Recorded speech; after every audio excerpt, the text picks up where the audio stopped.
بسم الله الرحمن الرحيم. يا أيها الناس إنا خلقناكم من ذكر وأنثى وجعلناكم شعوبا وقبائل لتعارفوا إن أكرمكم عند الله أتقاكم إن الله عليم خبير. یہ سورہ الحجرات کی ایک آیت ہے. اس کے اندر مالک نے ذکر فرمایا ہے ان صحیح سچے پیمانوں اور معیاروں کہ جو اس پر پورا اترے، چاہے وہ کوئی ہو، کسی زمانے کا باشندہ، کسی قوم کا فرد، اور معاشی حالت کے لحاظ سے کسی جگہ پر، کسی مقام پر ہو. تو اس کے اندر اصلی پیمانہ یہ نہیں ہے کہ دنیاوی لحاظ سے کس کے پاس طاقت اور قوت ہے، مال و دولت ہے، حسن و جمال ہے. اصلی چیز اس لیے مالک نے انسان کو دنیا میں بھیجا اور زندگی اور موت کے درمیان ایک مہلت عطا فرمائی، وہ امتحان کی مدت ہے. اس کے اندر جو مالک چاہتا ہے وہ جو شخص بھی جس مقام پر ہو اگر اسے پورا کر دے تو وہ کامیاب ہے، اور اگر اس کو پورا نہ کرے تو پھر اس کی کوئی قیمت نہ اٹھے گی مالک کی بارگاہ میں. جو دنیا نے اپنے معیار مقرر فرمائے ہیں ان سب کو مالک کالعدم کرتا ہے کہ یہ جھوٹے پیمانے ہیں، تمہارے اوزان اس لائق نہیں ہے کہ ان کے اوپر کوئی چیز تلے. یا ایھا الناس، خطاب ہے سارے انسانوں سے کہ اپنی حیثیت کو پہچانو. انا خلقناکم، ہم ہیں جنہوں نے تم کو تخلیق کی، اور تمہاری اصل چلتی ہے من ذکر و انثی، ایک جوڑا ہے، ایک مرد اور ایک خاتون ہے جن سے تم سب پیدا کیے گئے. اب اس کے بعد کوئی اپنی برتری دکھاتا ہے کہ میں فلاں خاندان کا ایک فرد ہوں، میرے باپ دادا یہ کچھ تھے. تم سیاہ فام ہو اور میرے رنگت پر نگاہ ڈالو، تم خالی ہاتھ اور میرے خزانے بھرے ہوئے ہیں. تم ملک عرب کے رہنے والے ہو، اس لیے سرفراز اور عجم تمہارے سامنے کم ہے، اس کی کوئی حیثیت نہیں. فرمایا یہ سارے پیمانے ہیں، یہ جھوٹے پیمانے ہیں. اصل میں خود اپنی اصل کو پہچانو کہ ایک جوڑے سے تم کو پیدا کیا گیا. باقی کوئی قبیلہ شان کے ساتھ اپنی بڑائی بیان کرے کہ ہمارے باپ دادا یوں تھے، تو فرمایا گیا یہ جو ہم نے تم کو اجازت دی ہے اس انتہا گاہ میں ہم لائے ہیں، اور ایک ہم نے تم سے امتحان لیا ہے کہ سب کچھ ہمارے ذمہ ہے. ہم تم کو پیدا کریں بغیر تمہارے کسی حق کے، تمہارے لیے زمین کو ہم برابر کریں، آسمان کی چھت بنائیں، دن و رات کو ہم گردش دے، رزق کے لیے ہمارا انتظام ہے، سانس لینے کے لیے ہوائیں ہم چلائیں. ہم نے تم سے کچھ نہیں مانگا ہے سوائے ایک چیز، اور صرف تم نہیں بلکہ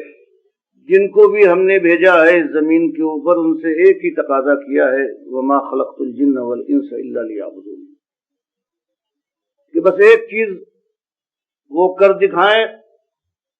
تو وہ کامیاب. اگر اس میں کمی ہو جائے، اس میں کوتاہی کرے، تب ان کی ناکامی یقینی ہے. فرمایا ایک چیز ہے، ہم نے سب کو بھیجا ہے اس دنیا کے اندر، مدت دی ہے زندگی اور موت کے درمیان، اور ان سے ایک مطالبہ کیا ہے کہ ہمارے نمک خوار ہو، نمک حلالی کرنا، ہمیں اپنا آقا ماننا، ہماری غلامی کا قرادہ اپنی گردن میں ڈال کر باقی جتنی اور چیزیں ہیں سب کو کاٹ اتارو، بس اس کے علاوہ کچھ نہیں کہنا. اوروں کے غلام ہوتے ہیں، وہ اس بات سے خوش ہوتے ہیں کہ یہ محنت کریں گے، کما کر لائیں گے، خزانے بھریں گے. مالک فرماتا ہے ہم دینے والے تو ہم ہیں، ہم کو کیا ضرورت، ہم ایک آزمائش میں ہم نے تم کو ڈالا ہے، اور یہی غلامی کی آزمائش ہے کہ نمک خوار کو نمک حلالی کر کے دکھا جانا. اور یہ زندگی جو مولد ہے، ہو سکتا ہے کہ عمارت کے تخت پر بیٹھے ہو یا پیٹ کی آگ میں جلتے رہے ہو، صرف یہ دیکھنا ہے کہ جو غلام کا رویہ کسی حالت میں ہونا چاہیے وہ تمہارا رویہ ہے یا نہیں. باقی ہم نے تم کو جو تقسیم کیا ہے، اجازت دی ہے، قومیں بنے ہو، یا ان سے کم اس کے حصے ہیں، قبائل ہیں، تو یہ فقر و ناز کی چیز نہیں ہے، یہ برتری کے لیے کوئی استعمال کرتا ہے تو وہ صحیح نہیں کرتا، یہ تو اس لیے ہے لتعارفوا، کہ پہچانے جا سکو۔ مطالبہ سب سے ایک ہے، ابتدا سب کی ایک ہے،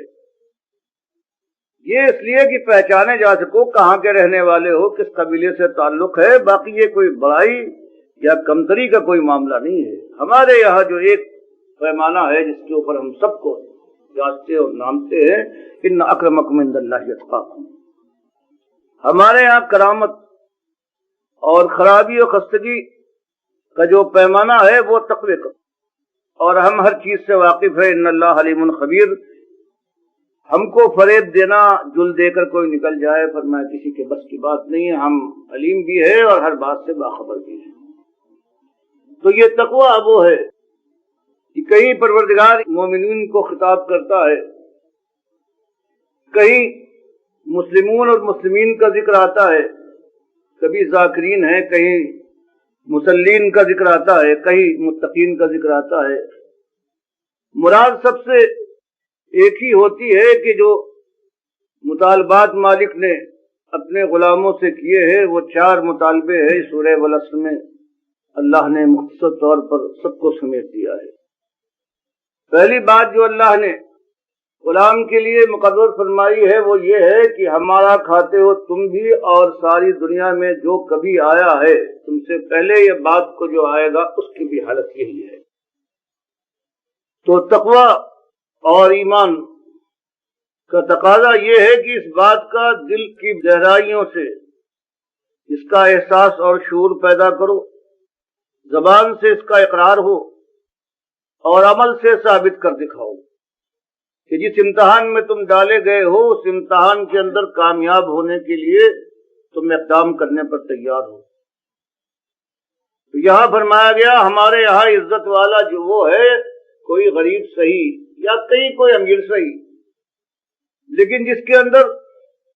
تقوی ہے، اور تقوی کے لحاظ سے ہمارے یہاں پیمانے ہیں کہ کون جیتا اور کون ہار گیا۔ اور تقوی بنا ہے وقائقی سے، اس کے معنی ہوتے ہیں بچ جانے کے، اور اس کی مراد یہ ہے کہ کوئی شخص اپنے مالک کی بارگاہ میں ناکامی کا منہ دیکھنے سے بچ جائے، اور اس کے بعد جو مالک کی طرف سے اس کی سزا مقرر ہے اس سے صاف چھوٹ جائے۔ اور اس تقوی کو مالک نے 4 چیزوں کا مجموعہ قرار دیا ہے کہ سب سے پہلی بات یہ ہے کہ ایمان لاؤ کہ تم اور ساری کائنات کے اندر جو کچھ ہے اس کا ایک ہی خالق ہے، ایک مالک، ایک رب ہے، ایک مدبر ہے۔ اور یہ ایسا ایمان ہے کہ تمہارے دل کی گہرائیوں میں اتر جانا چاہیے۔ اس کے لیے کوئی بڑی محنت کرنے کی ضرورت نہیں ہے، صبح شام کی گردش کا جو نظام ہے اس کو دیکھو، زمین کے اس طرح سے مسطح ہونے پر نگاہ ڈالو، آسمان کی بلندی اور اس کے بعد ہواؤں کے چلنے اور سورج و چاند کے اوپر دیکھو، خود اپنی پیدائش پر نگاہ ڈالو، جو کچھ کھاتے ہو تمہاری میز دسترخوان پر آتا ہے اس کو دیکھو، یہ سب کہاں سے آتا ہے؟ غور و فکر کرو گے ایک بات سمجھ میں آئے گی، یہ کارخانہ بغیر کارخانے چلانے والے کے ناظم کے نہیں ہو سکتا، اور یہ نظام جو اس باقاعدگی کے ساتھ ہو رہا ہے اس کے اندر 2 ناظم نہیں ہو سکتے جو حکم چلائیں۔ فرمایا پہلی بات جو اللہ چاہتا ہے، پروردگار کا تقاضا ہے، وہ یہ ہے کہ اپنے مالک کو اور اپنے مالک کی وحدانیت اور توحید کو پہچانو۔ یہ بات بالکل طے کر لو کہ تم غلام ہو اور تمہارا صرف ایک ہی آقا ہے، اور ساری کائنات میں جتنے اور متنفس ہیں سب کا معاملہ بھی یہی ہے، ان کا بھی ایک ہی آقا ہے۔ اب جب یہ بات ہو جائے گی تو پھر اپنے مالک کے ساتھ، اپنے آقا کے ساتھ دوسروں کو کسی صورت میں برابر یا شریک ٹھہرانے کا اب کوئی موقع باقی نہیں ہے۔ پہلی بات یہ کہ اپنے مالک کو اکیلا اپنا مالک مان لو، اور جتنے دوسرے ہیں مالک کی چادر پر ہاتھ ڈالیں یا اس کی ہمسری کا دعویٰ کرے، اس کے تم دشمن ہوگے۔ غلام کا یہی طریقہ ہوتا ہے کہ آقا کے دشمن کا وہ دشمن ہے۔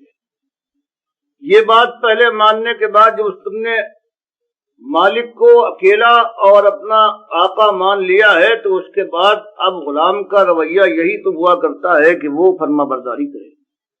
اور مالک نے فرمایا کہ فرما برداری اس طرح سے غلام کو کرنا چاہیے جیسا کہ اس کے مالک نے صاف صاف صریح طور سے بتا دیا ہے اپنے کتاب کے نازل کرنے کے بعد، اور کتابی حد تک نہیں بلکہ اپنے رسول آخری رسول صلی اللہ علیہ وسلم کو بھیج کر کتاب کی ایک تفسیر بیان فرما دی ہے عملی زندگی سے، سیرت پوری ان کی گواہ ہے کہ غلامی کا انداز یہ ہوتا ہے، ایک مالک کی غلامی اس طرح سے مانی جاتی ہے۔ تو جہاں ایمان کے اندر پہلا تقاضا یہ ہے کہ مالک کو اکیلا مالک مانو، اور دوسرے جو ہمسری کا دم بھرتے ہوں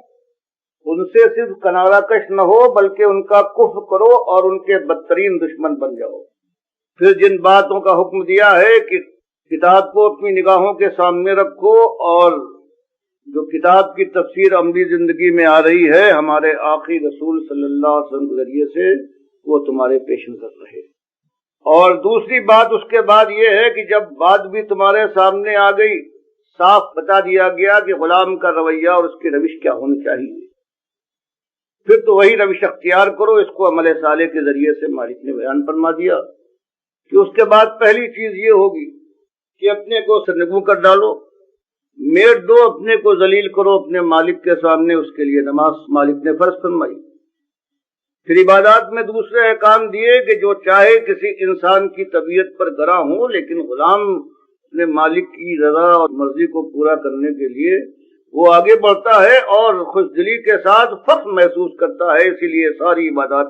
پروردگار عالم نے فرمایا ان کو اپنے سامنے رکھنے کے بعد پھر عمل صالح کے معنی یہ ہیں، عبادات ہیں، اور پھر ہر مسئلے کے اندر زندگی کا کوئی تمہارا معاملہ ہو، اس کے اندر قدم اٹھانے سے پہلے یہ سوچ لو کہ یہ کرنا چاہیے یا نہ کرنا چاہیے،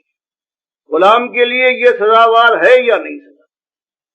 تو اس طرح سے پوری زندگی تمہاری جب سے ہوش سنبھالتے ہو اور آخری ہچکی تک، جس کے بعد آنکھیں چڑھتی ہے، ماتھا پسینے سے بھیگ رہتا ہے، اور طاقتور ہاتھ اگر سینے پر ہوں تو ڈھلک جائیں تو انسان روک نہیں پاتا۔ یہ ایک مدت ہے، یہ ہمارے یہاں آزمائش ہے۔ یہ دو چیزیں ہونے کے بعد پھر تیسری بات یہ ہے کہ جب ایک ہی آقا ہے، سب اس کے غلام ہیں، تو جہاں اپنی حد تک غلام فرما برداری کرے گا، آقا کی خوشنودی کے لیے جان لگائے گا، وہاں اس کے دل کے اندر تڑپ ہونا چاہیے کہ جب سب غلام ہیں سب تک یہ بات پہنچائی جائے کہ تمہارے مالک کا یہی حق ہے۔ تو یہ تیسری بات شروع ہوتی ہے،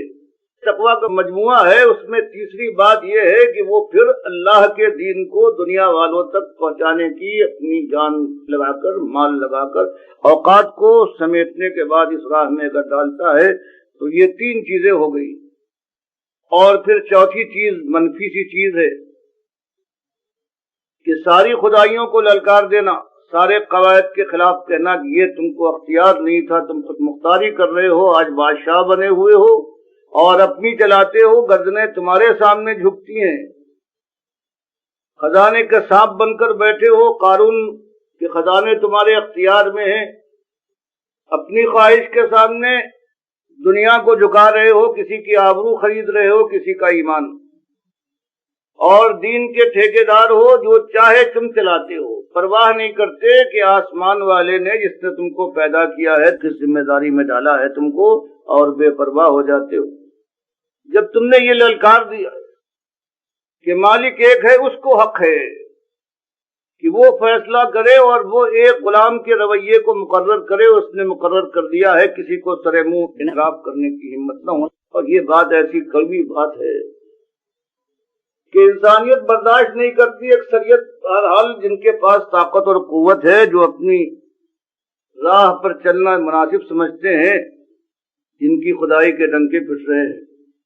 وہ اس بات کو بہرحال نہ ماننے پر تیار ہوتے ہیں، نہ دنیا کو ماننے دیتے ہیں۔ اسی لیے چوتھی چیز اس تقوی کے لیے مالک نے بیان فرمائی ہے کہ کچھ ہو جائے، پھر آسمان زمین مل جائے،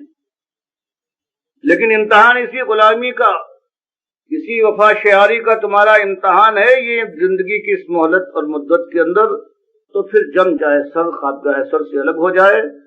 اور چاہے ایک لمحہ بھی چین کا نہ ملے، ہر وقت آتش زیر پا رہو، لیکن یہ بات ہے کیونکہ اس کے بعد ایک موڑ، اسی موتی کا تو موڑ ہے، اس موڑ کے آگے تمہاری منزل آ رہی ہے۔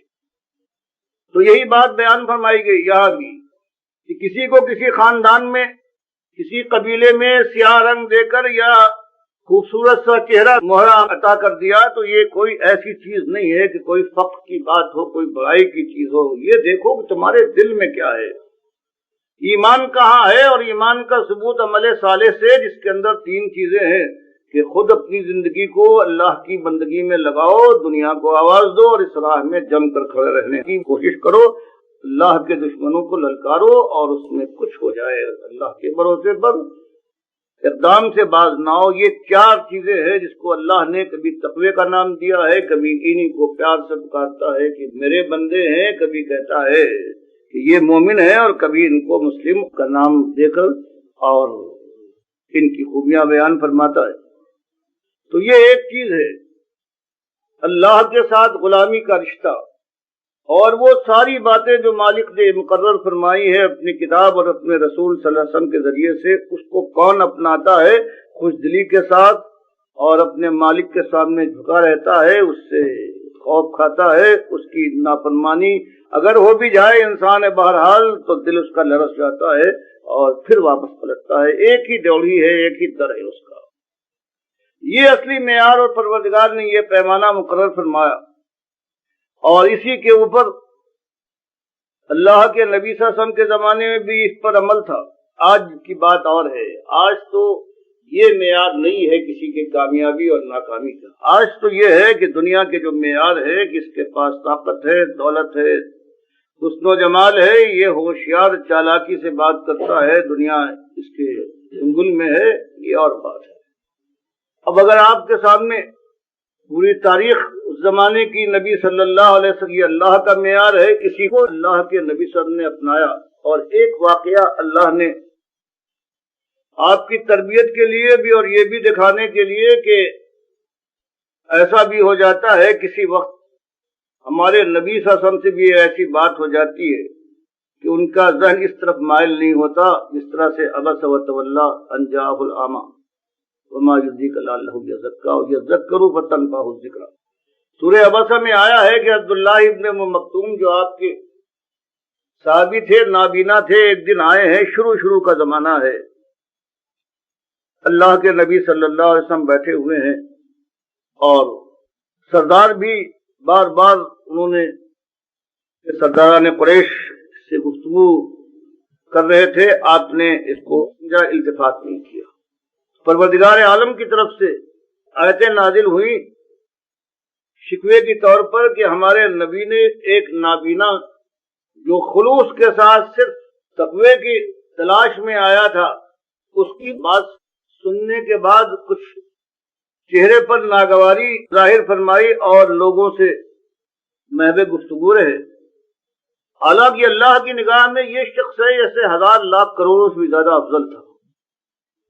اس نے مانا ہے، اپنے مالک کو مالک مانا ہے، یہ وفا شعار ہے، یہ نمک حلالی کا مظاہرہ کر رہا ہے۔ اس کے مقابلے میں یہ ظالم جو بات سمجھتے بھی ہے، صرف دنیا کا، ان کا تکبر کا یہ بھیجا ہے جس کے اندر سرمستی کا جذبہ بھرا ہوا ہے، بات ماننے پر تیار نہیں ہو رہے ہیں، ان کے ساتھ گفتگو کرتے رہے اور اس کی طرف رخ نہ کیا۔ اس کے بعد سے اللہ کے نبی صلی اللہ علیہ وسلم کا حال یہ ہو گیا تھا۔ جو معیار صحابہ کا اللہ کے نبی صلی اللہ علیہ وسلم کا تھا وہ بھی انشاءاللہ آپ کے سامنے لانا چاہتا ہوں۔ یہ پہلی حدیث جو آتی ہے یہ عن سعد بن ابی وقاص رضی اللہ عنہ قال كنا مع النبي صلی اللہ علیہ وسلم 6 نفر۔ سعد بن ابی وقاص رضی اللہ تعالی عنہ جو بچپن میں باپ کے سائے سے محروم ہو گئے تھے قریش کے قبیلے کے ایک فرد، لیکن دنیاوی حیثیت سے کمزور تھے۔ بات کو یہ اور بات ہے کہ فاتح ایران بنے ہیں، لیکن اس وقت اپنا واقعہ بیان کرتے ہیں کہ شروع میں ایمان لائے ہیں، یہ ذکر کرتے ہیں کننا مان نبی صلی اللہ علیہ وسلم کہ ہم لوگ، ہمارے 6 ساتھی تھے مان نبی صلی اللہ علیہ وسلم آپ کے ساتھ،